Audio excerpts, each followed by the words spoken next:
All right, all right. Hello, everyone. My name's Alex, and I'm here with Linda. Welcome to our Tuesday live stream. Hello to fall. It is almost October, and we just thought we needed a fresh fall take on some of our favorite jackets, particularly the Flatiron. I was looking at a recent Vogue magazine issue, and I'm just struck by all of the plaids, jackets, even some of our own personal pattern illustrations on some of our patterns you're going to see today. We illustrated our patterns even when we produced those in plaid or in sort of what you might even imagine to be like a wool boucle or a fleece thing. So fall is upon us, but this cover of Vogue had this great plaid jacket with contrasting yokes. There's great high design ads in plaid jackets with Sherpa collars, contrasting collars. So you're just going to see some of our own fall takes on jackets today. And Linda, you're looking great in your contrasting colors and prints and patterns here. And I'm just keeping it easy with a nice red shirt. So Well, red is the color.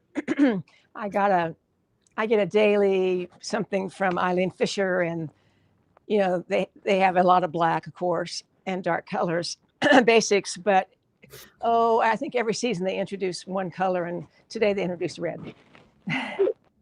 Yeah, this is just a swing tee. You can't go wrong with that. But I love the combination you have, and you've got a great wall behind you. So yeah. Well, it's so weird. I have a couple of silk blouses like this. This is a now shirt. And the one I was going to wear today, I got out yesterday and hung it up and looked at it today. And it looks like a mouse has gotten to it or something. There's like a little chewed section of the collar.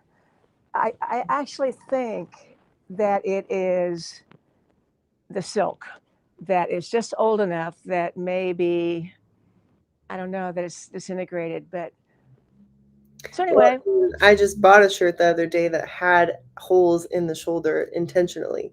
So maybe you can just go that direction and make some more holes. yeah, make I, some more holes. yeah, I should do that. Well, that is one of the, I love silk and I've sewn on silk forever. But there are a couple of issues about, we're not talking about silk today, but I guess we are. There are a couple of issues with silk that you do have to be careful of. I mean, we've had some silk garments in the vault for 30 years and never had them out in the sunlight or even a bright uh, lamp or light. And they've gotten a little bit faded across the shoulder. So that's one thing. That's especially true with Dupioni and Thai silks and those raw silks that are made of short staples. I don't find that to be so true with the longer stapled silks like 3-ply, 4-ply silk, and all of that. And then this, uh, there's a company in Kansas City called Asiatica. And if you're ever in Kansas City or if you ever come to Topeka and have time to go to Kansas City, you should go because they make incredibly beautiful garments out of old kimono. Well, years and years ago, probably 40 years ago, I bought a blouse from them. And they're very expensive. And I remember it being expensive at the time. But I wore it and wore it and wore it. And then I didn't for a long time. And I looked at it recently, and it has really completely disintegrated at Mm. like cuffs and elbows and shoulders. I couldn't believe it. But old kimono are going to do that probably. Mhm. Anyway, Well, I like what you have on. It's nice. well, thanks. Well, this is the Eureka top, and it's in one of these chunky wools. This is a little more of a sweater knit. We're talking about more like coatings, although this could be a coating. Um, and it's bound. Instead of putting the band on the Eureka top, the opening of the armhole is bound in a striped knit, a regular. This is a woolly knit. I don't think it's wool. It's probably something like a blend of some sort. But I like stripes for accents. So, and then I have on the Now shirt in a silk. You know, one of the things, this is way off subject as well, but one of the things I realized today when I put this blouse on, that the sleeves of the Now are pretty wide. This pattern is, you know, it's not old, but it's been around a while. And if I were going to make a Now long sleeve now, I would taper the sleeve, because down it just feels a little big. So I roll it up.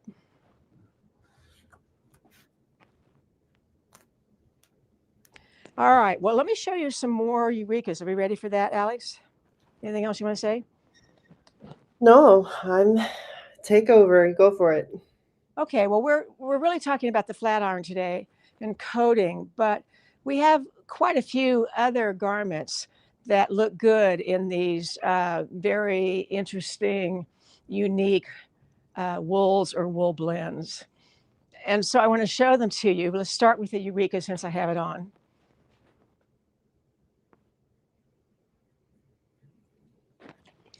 We no longer have this fabric that I have on. It came in another color.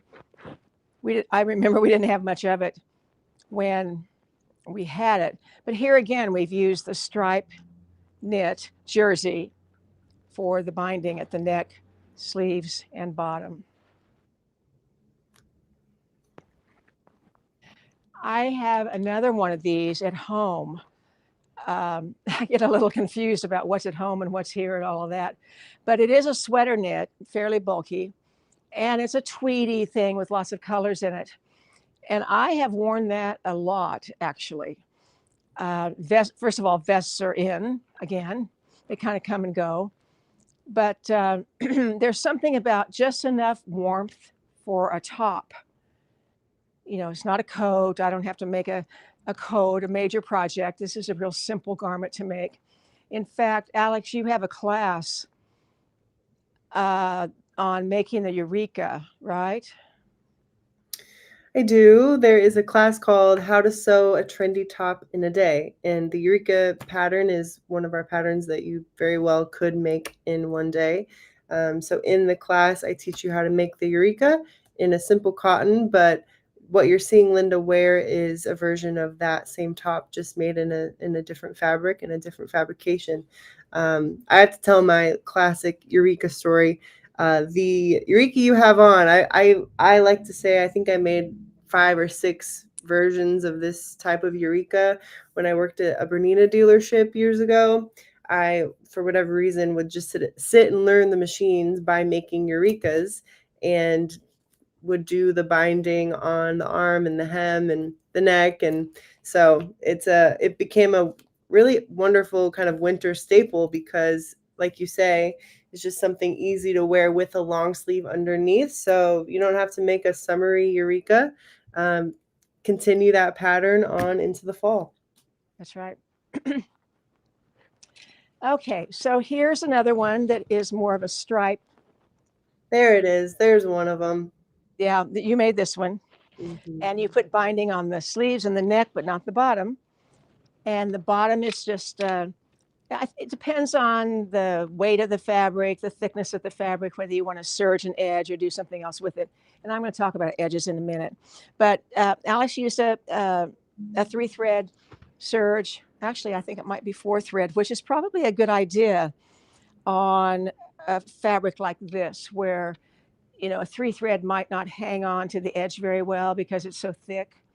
And so that's one of the few times that we use a 4-thread. Here's another sweater knit that's been bound. Did you make this one? Another one. I did. All right. Well, we might have to send these to Cleveland. I used to wear them with matching, like the purple, whatever fabric I put on the binding, I made a matching top underneath. Oh, okay. Somewhere, probably in the vault or somewhere in a closet somewhere in the world, is a long sleeve ET. long sleeve ET. Okay, we'll look for it because that would be a great little combination to show. But the fabric you can see is, pretty heavy, but it feels good on. It's cute. I forgot about that one. This is a fantastic piece of fabric we no longer have. But it's kind of it could be dressy and it doesn't have to be, but there are some sequins on it. So it's a little bit lacy. It has a kind of a crocheted, embroidered design to it with some ribbon and some yarn. And it's all on a mesh backing. But the thing I like about this is, did you make this one, Alex? No, I think that's much older than maybe even me. Oh, okay. But the bindings are made out of a mesh, like the kind of mesh that we use sometimes for a lining for pants. It's real lightweight, thin. I don't know if you can see. I think you can see that that's mesh. Yeah. Seeing this mesh, I've kind of forgotten what the mesh looked like, but you can see that it has a little pattern to it. And it reminds me that if you have a solid color knit, but you want something a little more interesting, you can always paint the mesh or binding or knit jersey, whatever, using fabric paint. And you could paint stripes. You could paint, in this case, little dots. So you can change up your bindings by just going to a hobby store and buying some fabric paint and painting it. So this has been bound on the bottom, the sleeve, and the neck. This is a garment you can wear with something underneath it that either has a funnel neck, a turtleneck, a collar, like this is the now collar, or you could just wear a t-shirt under it and wear a necklace or not.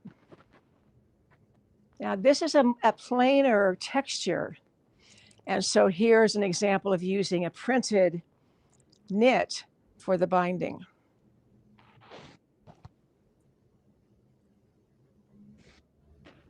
So those are our Eurekas.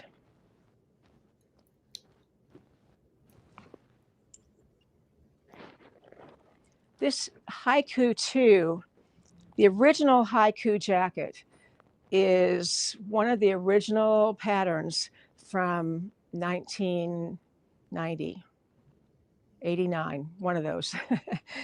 And we brought it out again a couple of years ago.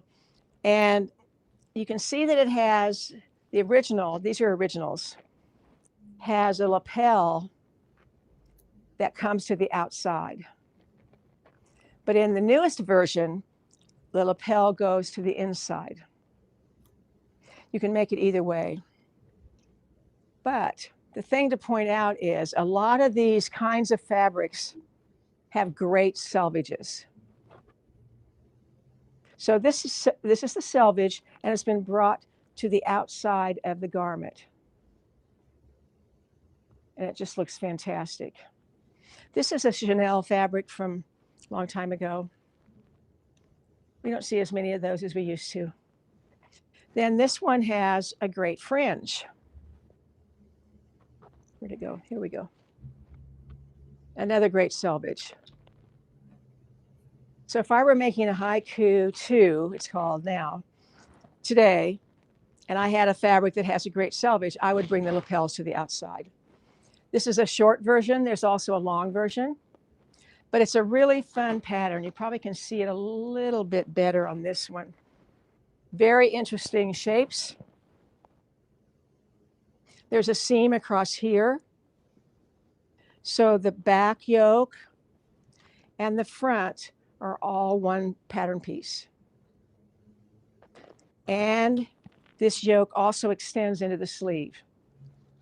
So it's very interesting, but this would be a great jacket to just slip on over something very simple. a black t-shirt, black pants or skirt, put on a fabulous jacket, and you can go anywhere.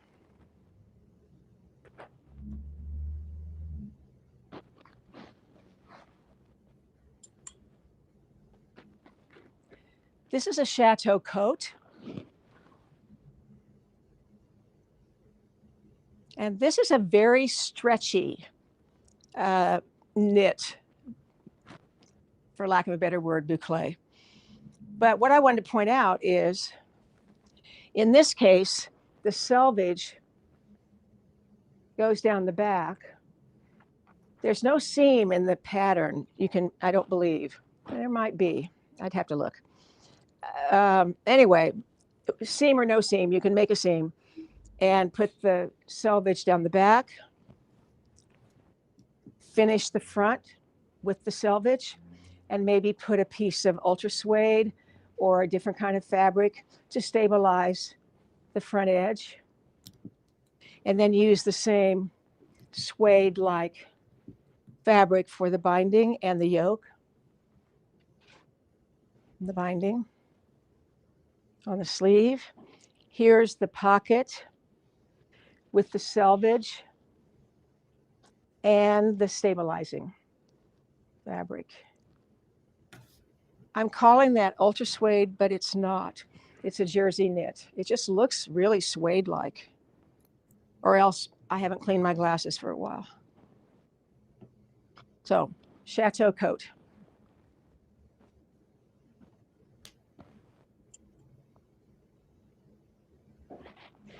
This is a Verona jacket.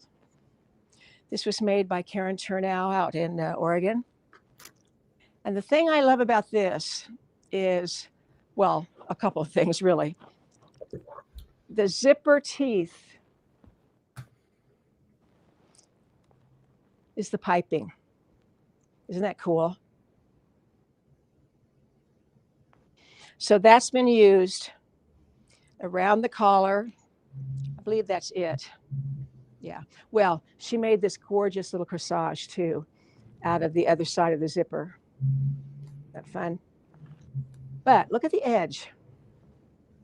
The edge is a blanket stitch.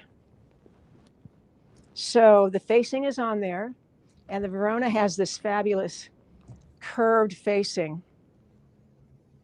And in the pattern, it's a lined pattern. So this curved shaped facing actually appliques to the front of the lining, which is different and fun. So she's used the facing, and then the edge is blanket stitch. So these are two raw edges together and a blanket stitch. You know, we forget about these stitches that we have in our sewing machine. Blanket stitch is one that I forget about. Here's a pocket with the blanket stitch and a little bit of zipper teeth for the piping.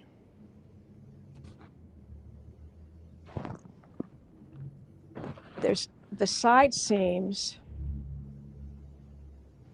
are overlapped and, excuse me, blanket stitched.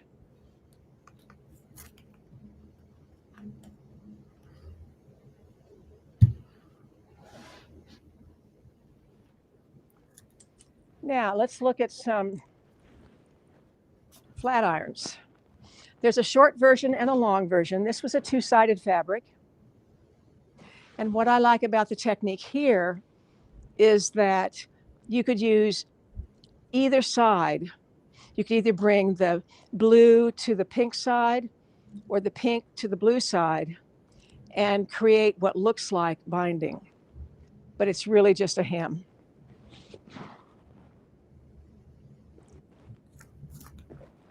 I have a simple black flat iron that I remember wearing to Chicago in the middle of winter. And it was a blustery, windy, snowy day.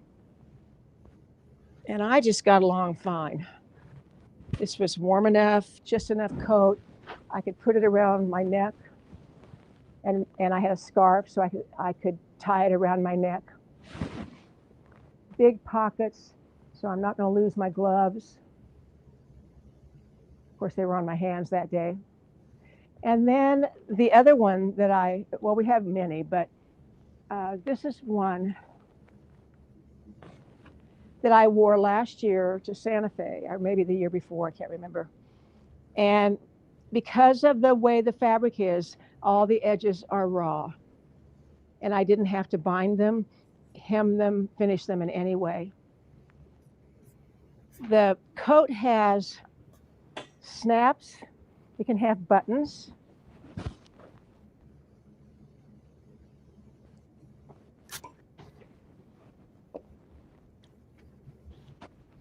But we have these big snaps that I love.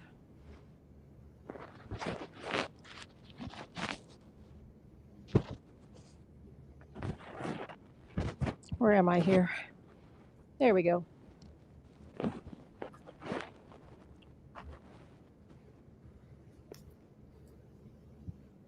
I like the big sleeve, but this is how the snaps are sewn on. Embroidery floss. You could use pearl cotton.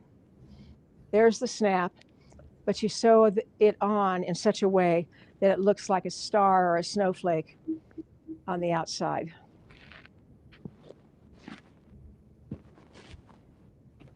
So there's 3 snaps or 3 buttons. We always know when Kathy Davis made a garment because there's always a tailor tack that I need to ask her if she purposely does this or she just forgets. But there's a tailor tack.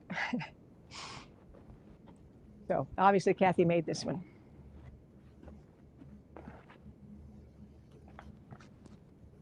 And then we have one more flat iron.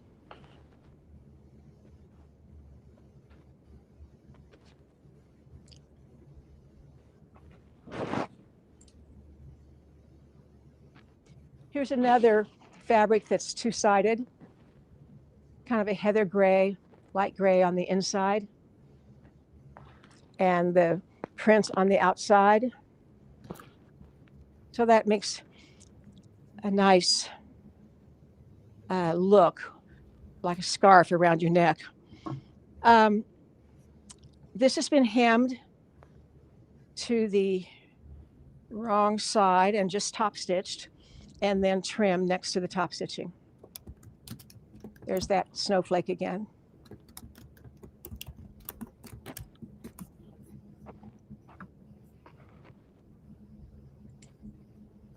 Alex, do we have any questions before I move on?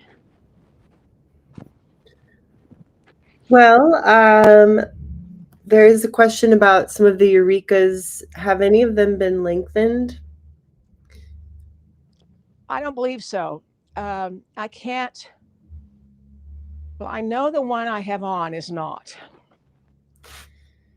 I don't believe so. I don't believe so. But of course, you go ahead. Oh, go ahead. Well, you can always measure, hold it up to you, or if you have a dress form, you can put it on that and just lengthen it if you need to. I'm sure we have lengthen and shorten lines on it. And there's someone requesting for you to put on the Haiku Two. Sure.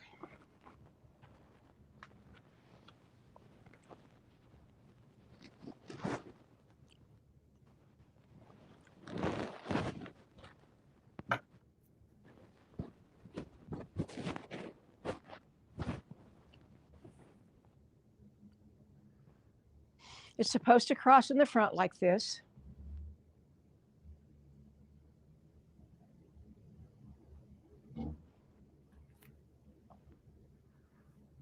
Cute. It really is. And considering that this pattern is 35 years old, it's amazing to be able to wear it now. You know, that's why you can kind of go for it on a piece of fabric because you know you're going to wear it for a long time.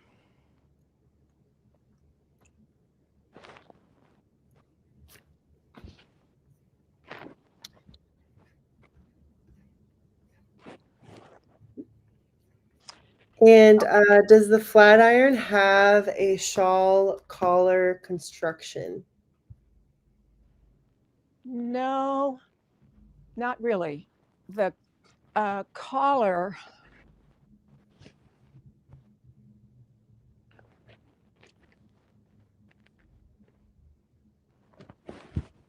is part of the front.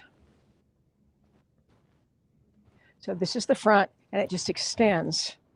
And then now we talk about this particular detail every once in a while because it shows up in quite a few of our patterns where you have a shoulder seam and then a point that has to be stay stitched and clipped and carefully sewn. And then there's a seam around the neck. And then there's a seam at the center back.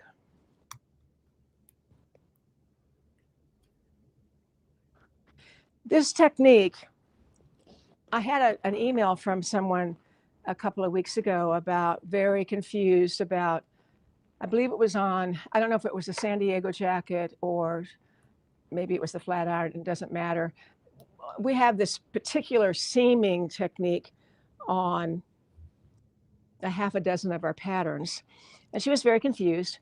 And I was either traveling or not at the moment where I could answer her in depth. And so I said, go to our blog, click on San Diego, and you will see the technique of how to sew that back seam and shoulder seam. And I didn't hear from her after that. I can't remember if I reached out to her or she reached back to me, but she said she didn't need my help anymore, that blog did it, that following that made it all make sense. So our blog, of course, is free, and it is there's kind of an index on the right-hand side where you can highlight a garment. Now, in this case, if you're not making the San Diego, you might not know to look at the San Diego for that technique, but a lot of techniques are in there if you click on the actual garments. So no, I don't call this a shawl collar. Now, I will say this. In the pattern, there's a shorter version and a longer version. This is the longer version, obviously, because it's the coat. And so it has a deeper overlap. If you don't want that much overlap or that much collar falling, you can use the fronts from the short version and you get less overlap. I like this overlap because of just what I said, blustery days, but you may not. Excuse me. Just remember that you can always lengthen the short garment, and use those two fronts. And back to the haiku, there is actually a view A and a view B in the pattern. So one is shorter in that, and also one is longer in that. So with the flat iron, you have two different length variations in the pattern, and the haiku also you have two different length variations. And I don't think you've talked about the Verona yet, but we have the Verona also on sale this week, and that is two different lengths of coat as well. I did talk about the Verona. That's the one that has the zipper piping and the blanket stitch. The red one behind you, do you want to show that one? Oh, let me show that one. You're right.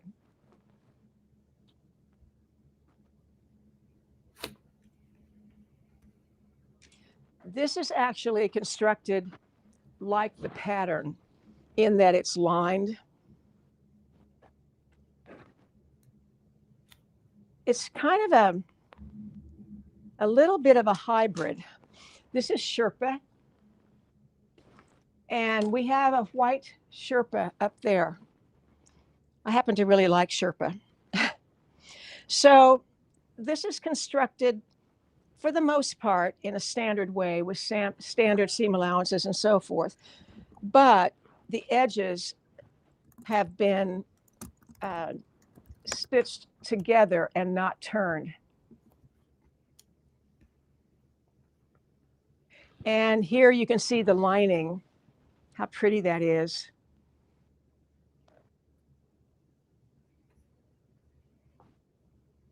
If you have options on your buttonholes,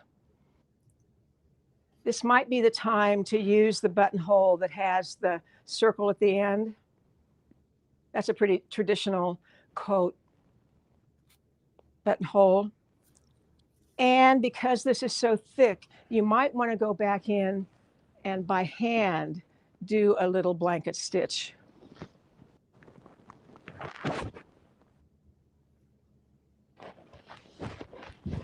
This is a more fitted garment.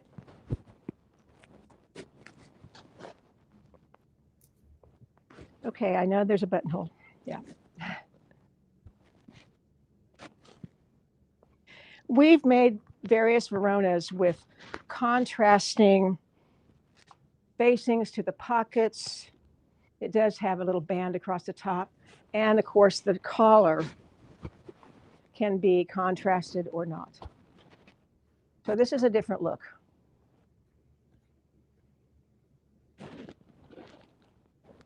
Long or short.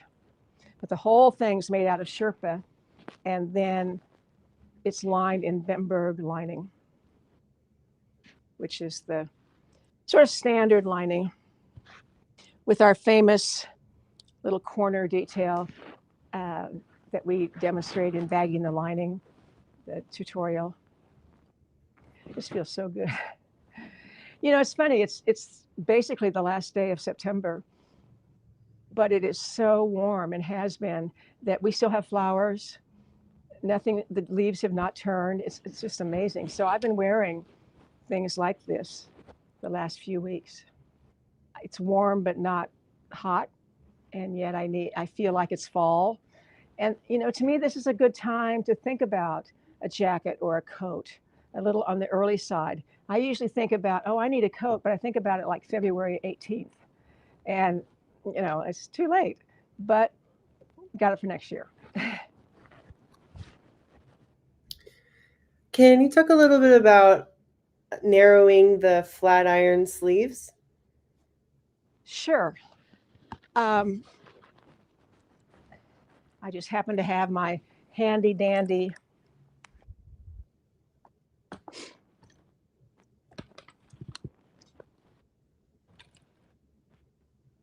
easel. All right. As I recall, this sleeve is set in flat.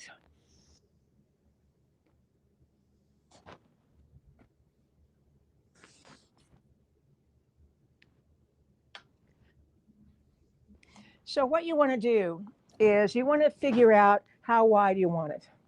So you would take a tape measure and either measure an existing sleeve that you like, or take the tape measure around your wrist and figure out what the circumference you want. So let's say you want to take off 2 inches. So you're going to mark over an inch here and an inch here, and you're going to draw a new line. Whoops, I missed my mark, but you get the idea. I would use a hip curve to draw this line so that it has a slight curve.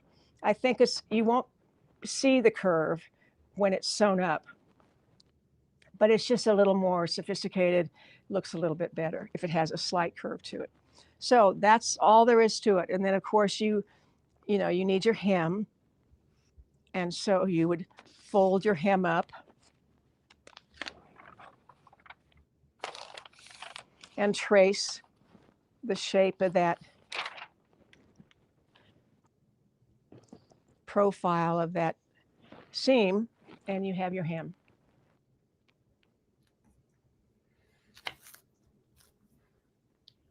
This is not, by the way, just for the flat iron. This is standard narrowing for any sleeve. Like I'm going to do it for this one. I'm sorry, Alex, go ahead. The top that you have on your now shirt is not a pieced fabric. That's just how the fabric came. Correct.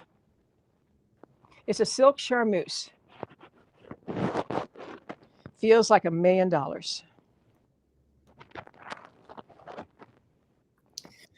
right, I don't see any other questions. Okay. All right, well, I want to talk about edges a little bit. because there are so many ways to consider how to treat the edges of these fabrics. I'm going to show you the fabrics in a minute, but we're pretty known around here for overlapping seams. If something is very bulky and doesn't particularly ravel. So, whoops.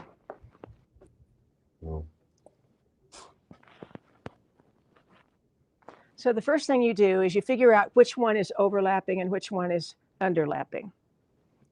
And so on the underlap, you would mark the 5/8 inch seam allowance, and you would not use a magic marker like I did. You would use like a chalkener. And then you would put some glue of some sort. It could be fusee web. It could be craft tape, something to hold it fairly temporarily. And then on the overlapping side, you remove the 5/8 inch seam allowance. It's gone.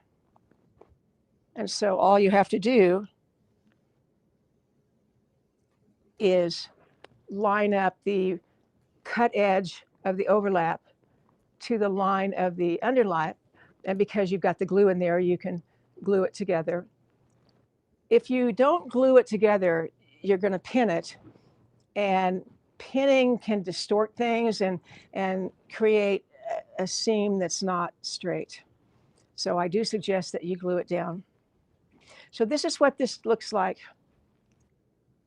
So then you have, here's your raw edge. So you're going to sew next to that, and another 1/4 inch from that. So it kind of looks like a flat fell seam, but it's not bulky anymore. And on the wrong side, you're going to cut away the excess seam allowance so that both sides look the same.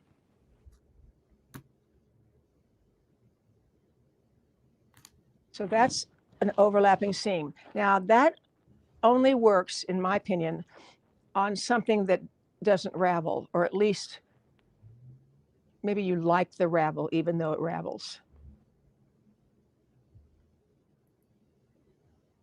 Certain fabrics can be sewn with a regular seam, and then you can do a Hong Kong finish using Bemberg rayon, China silk, any kind of silk or rayon, something thin that is cut about 1 inch wide, sewn to the edge 1/4 inch, and then it's wrapped to the inside. And the real way to do this is to do it after the seam has been sewn. I know people want to do it first and then sew the seam because it would be easier to get at, but it's traditionally done after the seam is sewn. Now then there are some that are just so bulky that the Hong Kong finish doesn't work, overlapping doesn't work. You may want to just sew the seam and top stitch on either side.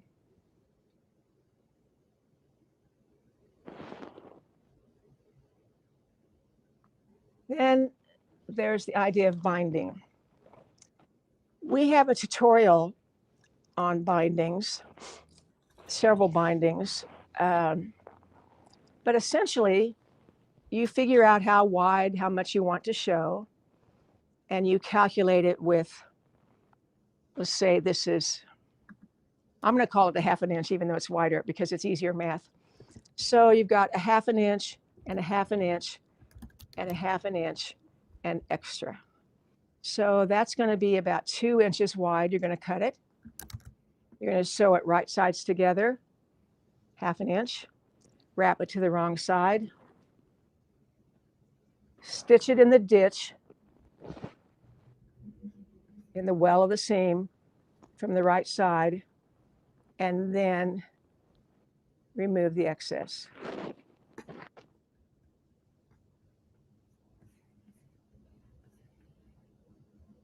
That's really easy to do and really beautiful. You can do it with stripes and knits. You can do it with faux leathers. That makes a really nice looking finish. We also have in the tutorial what we call an offset binding. This is the binding that we've used in the Chateau coat, where it's one width on one side and another width on the other side. This is a technique that we learned from Jean Casacedo, who works in wool and makes art to wear garments, coats, jackets, scarves. And then we have a piece on the wall where the texture, I had to really look at it to realize that it wasn't a cut velvet, which I sort of thought it was, but the whole thing had been, am I going to forget the term?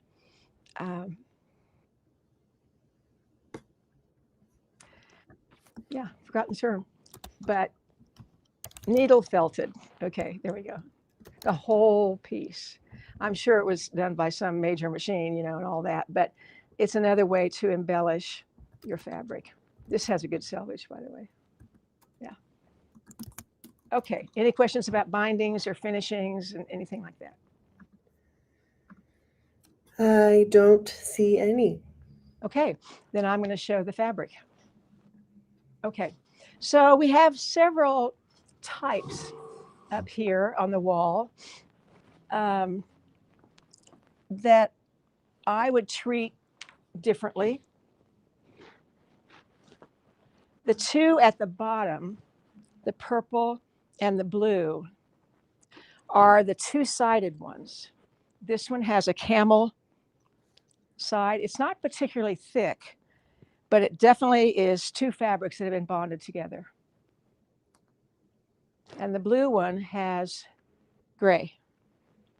So you could make anything like the Flatiron Haiku, where, you know, the wrong side of the fabric shows, and you would see that contrasting. And this is the kind of thing where you could hem it one way or another. Either the camel to the outside or the purple to the outside, whichever you decide to do. Now, this is the one that originally I thought was a velvet, a faux velvet, if there is such a thing. But in looking at it, I realized that there's another lacy type fabric that's on the top of it. And the whole thing has been needle felted, including the flowers. It's really cool. It does have, you can see where it's been needle felted. It's stiffer than it looks, so it makes a great coat. Then these three are kind of the same ilk, where there's a lot of relief to the motifs on these. These flowers and stems really stand out. You can use the other side. I don't think it's quite as beautiful, but you can use it. Here's a plaid that has a beautiful nap on one side and not on the other. Now, this is the piece of Sherpa. This is the Sherpa side, which I don't think you can see too well, but it's the texture of the burnt orange one that I had on. You could use either side. You could make a whole jacket out of that, or you for sure should have some of that in your stash to use as collars, cuffs, trims on pockets. That's what Alex was talking about when she saw all of that in the Vogue magazine. Now, every one of these to me kind of requires a different technique. First of all, these have good selvages. So you could utilize the selvage for the front and other edges as well. We have a couple of I don't know what to call them exactly. One you could call moleskin, I think, which is a suede fabric. And you could bind the plaid in that. And then we have this very interesting, and I don't know what to call this. What do we call it? Faux suede. It has a little bit of a leather finish. So one side is more suede, the other side is more like leather. And oh my gosh, I think this would be fantastic as a binding on this one, or the two grays. So you should, if you're buying any of those fabrics, you should pick up a little bit of those just to have for stabilizing strips like we did on the Chateau, or trims, bindings, all kinds of facings. So all of those fabrics are on sale this week. These come around like once a year. We don't get them very often, and we bought what they had, but they're a little tricky to find. So I hope you like them. So I want to show this ad from Miu Miu that's Sherpa and plaid. So you see this Sherpa neckline, collar, and the plaid. Yeah. I just think that's, using both, and again, that contrasting element. And then the plaid with the contrasting that you mentioned is kind of what I'm seeing here on the cover. So fun. We do have a couple questions about some of the seams. So will fusee web on overlapped seams work on a curved seam? Well, fusee web works on a curve. Are we talking about a particular curve on a particular pattern? I didn't catch that. No, the question is just will the fusee web approach on overlapped seams work on a curved seam? Yeah. First of all, you can curve it to some extent. If you need to curve it more, you might want to clip it or cut it in smaller chunks. Can you talk about the different ways to finish the raw edges of the flat iron, not the construction part? Does it need a binding only? It depends on the fabric. It can be raw edged, or it can be bound, or it can be hemmed.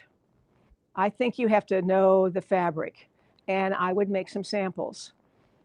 I know you hate that word, but but I would make, this is what I do. I make samples, then figure out which is the best. But that flat iron can take any one of those finishes. It could even take the blanket stitch. What machine stitches would work to finish the raw edges?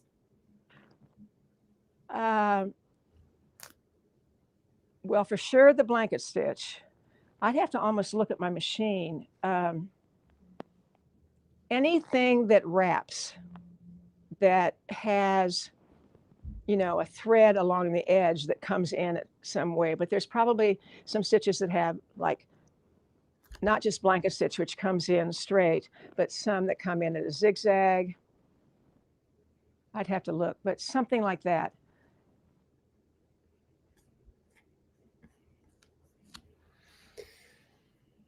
All right, well, we have our sale, the fall Flatiron Jacket category up. So all of the patterns Linda talked through today are on sale.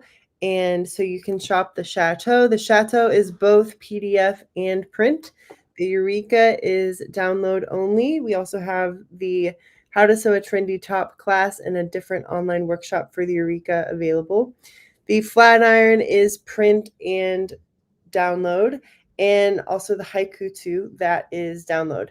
The online workshop we have for the Haiku Two is awesome. It is it's using View B, a little bit longer version of the Haiku Two. Then the Verona, that is a print pattern. You get both the lengthened and shortened version in the printed pattern, and it comes in digital as well. There is a tutorial on sale. It is called Raw Edge Construction. So you can grab that. That's just a quick and easy reference point for just some educational tips on working with different fabrics and that can use that raw edge technique that Linda's been talking about throughout this live stream. And then I'm loving the names of our fabrics these days. So I know Betsy was in the office a while back and kind of asking around what we should name different things. I particularly like walking on a Scottish hillside with that plaid, but we have the Sherpa boucle that Linda loves so much. You saw the red Verona in a Sherpa-like fabric. It would be a great Verona in this white fluffy lamb. We have the boiled wool gray vines. We also have those other variations of boiled wool and these really wonderful double-faced boiled wools, both in the purple floral and the blue floral. So definitely click on all of these pictures. You can get all of the fabric details. You can see the pictures more up close and personal. The sweater knit autumn leaves and the faux suede knit clay. What did someone left a funny comment about that one? Reminded them, I think, of a musician, was it? I'll have to look at the chat again. We also have the poly suede. Linda mentioned would be great for contrasting facings or yolks in ivy green, and then a tomato red and white plaid, a great coating option as well. The two-sided ones, the blue and the purple, what you can't see unless you click on it is that there is a floral motif to it, but both of them have about a 1.5-inch square outline. It's like you took a pen and made a grid. Makes it really cool. They're both the same motif, same roses and other flowers. It's very unusual. I've never seen anything like it, really. Yeah, we just got these in right before we went to Canada this last month, and I sent a lot of these fabrics out to our Canada people to make Hong Kong vests. So even a great vest, something where again you can see both sides of the fabric. So very fun. We have a couple more questions that came through. Okay. Can you discuss again the binding that has a different width on each side, how to sew it? Yeah. I'm not going to get the dimensions right probably, but here on this side we have 1/4 of an inch and 1/4 of an inch. So that's 1/2 inch. And then this looks like 3/4. So that's 1 1/4 inches, and then another 3/4. So this is cut at 2 inches wide. All right. So the first thing you do is you sew it at 1/4 of an inch and you wrap it and leave 3/4 on this side and 3/4 that's tucked in. So it's doubled on both the 1/4 inch side and the 3/4 inch side. And then you top stitch it. And that stitching does show, which I think is cool, on the regular fabric.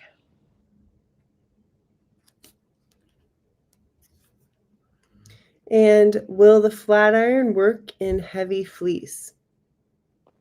Oh yeah, be great in heavy fleece. How much fabric would you get for trims? Depends on what it is. If it's one of the faux suedes, you should be able to cut that on the straighted grain or the cross grain, either one. It's possible that you don't need any extra fabric in that case. But if you're just buying it for trim, I guess you need to know. Okay, so 2 inches. I'd get an extra 1/2 yard. if you're using a woven, well, the same thing goes for knit bindings as well. You can cut those on the cross grain. So if you're cutting strips 2 inches wide, half an inch should really be plenty. If you're using a woven, that's going to have to be cut on the bias, and I would get an extra yard, so you don't have to piece it so often.